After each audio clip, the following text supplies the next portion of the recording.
اعوذ باللہ من الشیطان الرجیم بسم اللہ الرحمن الرحیم۔ شروع کرتا ہوں اللہ کے نام سے جو بڑا مہربان نہایت رحم والا ہے۔ پیارے برادران اسلام، السلام علیکم ورحمۃ اللہ، اور آپ دیکھ رہے ہیں اسلامی TTS چینل۔ مجھے امید ہے کہ آپ تمامی حضرات خیر و عافیت سے ہوں گے، اور اللہ تبارک و تعالیٰ سے دعا ہے کہ اللہ تعالیٰ تمام امت مسلمہ کو سلامت رکھے۔ میرے پیارے برادران اسلام، اور میں امید کرتا ہوں کہ آپ یہ جانتے ہوں گے کہ اچھی باتوں کو دوسروں تک پہنچانا بہت بڑا ثواب کا کام ہے۔ اگر آپ جانتے ہیں اور ہمارے اس ثواب کے کام میں شرکت کرنا چاہتے ہیں تو ہماری ویڈیو کی تھوڑی سی بھی باتیں آپ کو اگر کہیں سے بھی اچھی لگتی ہیں تو ثواب کی نیت سے ویڈیو کو دوسروں تک شیئر ضرور کر دینا، اور چینل پر نئے آئے ہیں اور اسی طرح کی ویڈیو دیکھنا پسند کرتے ہیں تو ہمارے چینل کو سبسکرائب کر لینا، اور ساتھ میں بیل آئیکن والے بٹن کو بھی پریس کر دینا، تاکہ ہماری اچھی آنے والی ویڈیو آپ تک پہنچ سکے اور آپ دین اور اسلام کی باتیں سن کر اپنے ایمان میں اضافہ کر سکیں۔ تو چلیے اپنی بات شروع کرتے ہیں۔ پیارے برادران اسلام، آج کی ویڈیو میں آپ لوگوں کو حضرت امام اعظم رضی اللہ تعالیٰ عنہ اور ان کے حاسدوں کے متعلق کچھ باتیں بتانے والا ہوں۔ یعنی حضرت امام اعظم رضی اللہ تعالیٰ عنہ کے اوپر تہمت لگانے والی ایک عورت اور کچھ حاسدوں کے متعلق باتیں بتانے کی کوشش کروں گا، جن باتوں کو سن کر انشاءاللہ آپ کی بھی آنکھیں کھلیں گی اور انشاءاللہ آپ بھی غلط لوگوں سے بچ جائیں گے۔ پیارے برادران اسلام، ایک مرتبہ کی بات ہے کہ حضرت امام اعظم رضی اللہ تعالیٰ عنہ کے بعض حاسدوں نے ایک عورت کو پھسلا کر اس بات پر راضی کر لیا کہ وہ کسی نہ کسی طریقے سے حضرت امام اعظم پر تہمت لگائے۔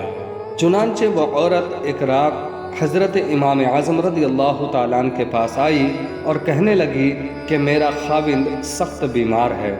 اور وہ آپ کے روبرو کچھ مجھے وصیت کرنا چاہتا ہے، آپ میرے ساتھ میرے گھر چلیے۔ پیارے برادران اسلام، حضرت امام اعظم رضی اللہ تعالیٰ عنہ ان کے ساتھ چل پڑے۔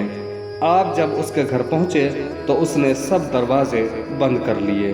اور شور مچانا شروع کر دیا کہ حضرت امام اعظم رضی اللہ تعالیٰ عنہ نے مجھے تنہائی میں ستایا ہے،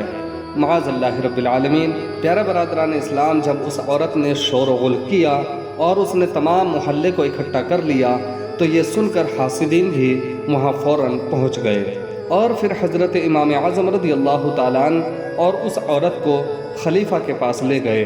اور پھر خلیفہ نے حضرت امام اعظم رضی اللہ تعالیٰ عنہ اور اس عورت کو جیل میں بند کر دیا اور کہا کہ صبح فیصلہ کیا جائے گا۔ پیارے برادران اسلام، حضرت امام اعظم رضی اللہ تعالیٰ عنہ ساری رات جیل میں نفل نماز پڑھتے رہے، اور حضرت امام اعظم رضی اللہ تعالیٰ عنہ نے جب ساری رات نفل نمازیں پڑھیں تو وہ عورت یہ دیکھ کر بڑی شرمندہ ہوئی اور امام اعظم رضی اللہ تعالیٰ عنہ کے قدموں میں گر گئی، اور اس نے اصل واقعہ حضرت امام اعظم رضی اللہ تعالیٰ عنہ کے سامنے عرض کیا اور معافی مانگنے لگی اور کہنے لگی کہ حضور مجھے معاف کر دیجئے، میں ان بدبختوں کے چکر میں آ گئی تھی اور میں نے آپ پر تہمت لگانے کی کوشش کی ہے۔ اب مجھے معلوم ہوتا ہے کہ آپ جیسے شخصیت پر الزام لگانا کتنا بڑا گناہ کا کام ہے۔ پیارے برادران اسلام، اس عورت کی باتیں سن کر حضرت امام اعظم رضی اللہ تعالیٰ عنہ نے فرمایا کہ اب تم یوں کرو کہ داروغہ جیل سے کسی بہانے اجازت لے کر باہر نکلو اور سیدھی میرے گھر چلی جاؤ اور میری زوجہ کو سارا قصہ سنا دو اور اپنی جگہ اسے یہاں بھیج دو۔ چنانچہ وہ عورت اٹھی اور داروغہ جیل سے کسی بہانے اجازت لے کر باہر نکلی، اور دن چڑھنے سے پہلے ہی حضرت امام اعظم رضی اللہ تعالیٰ عنہ کی زوجہ کو جیل میں بھیج دیا۔ پیارے برادران اسلام، جب صبح ہوئی تو حضرت امام اعظم رضی اللہ تعالیٰ عنہ کے حاسد بھی وہاں پہنچ گئے، اور پھر خلیفہ کے حکم سے حضرت امام اعظم اور اس عورت کو بلایا گیا، اور خلیفہ نے امام صاحب سے کہا کہ اے ابو حنیفہ، کیا آپ کو یہ اجنبیہ عورت سے بند مکان میں خلوت جائز تھی؟ تو حضرت امام اعظم رضی اللہ تعالیٰ عنہ نے فرمایا کہ تم کس عورت کی بات کرتے ہو؟ تو خلیفہ نے کہا کہ یہ جو سامنے بیٹھی ہیں۔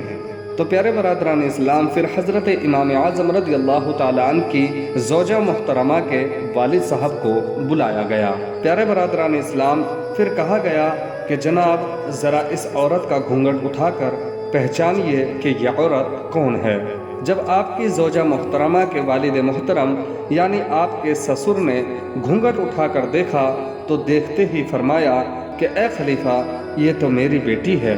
جس کا نکاح میں نے حضرت امام اعظم رضی اللہ تعالیٰ عنہ سے کر دیا ہے، پھر یہ ہنگامہ کیسا ہے؟ پیارے برادران اسلام، یہ باتیں سنتے ہی حاسدین میں افراتفری کا ماحول بن گیا اور فوراً ہی حاسدین دھر لیے گئے اور سخت ذلیل ہوئے اور حضرت امام اعظم رضی اللہ تعالیٰ عنہ کی عزت و عظمت کے نعرے بلند ہونے لگے۔ پیارے برادران اسلام، ان باتوں سے ہمیں معلوم ہوتا ہے کہ ہمارے امام اعظم رضی اللہ تعالیٰ عنہ کے حاسدین پہلے بھی تھے اور اب بھی ہیں، لیکن وہ ناکام پہلے بھی ہوتے رہے اور اب بھی ہوتے ہیں، پھر بھی ان بے شرموں کو کبھی حیا نہیں آتی۔ پیارے برادران اسلام، اللہ تبارک و تعالیٰ سے دعا ہے کہ اللہ تعالیٰ ہم تمام لوگوں کو حضرت امام اعظم رضی اللہ تعالیٰ عنہ کی شان کو سمجھنے کی توفیق عطا فرمائے، اور اللہ تبارک و تعالیٰ سے دعا ہے کہ اللہ تعالیٰ ایسے حاسدوں سے ہمیں محفوظ عطا فرمائے، اور اللہ تعالیٰ سے دعا ہے کہ اللہ تعالیٰ ہمیں پکا سچا نمازی بنائے، آمین ثم آمین۔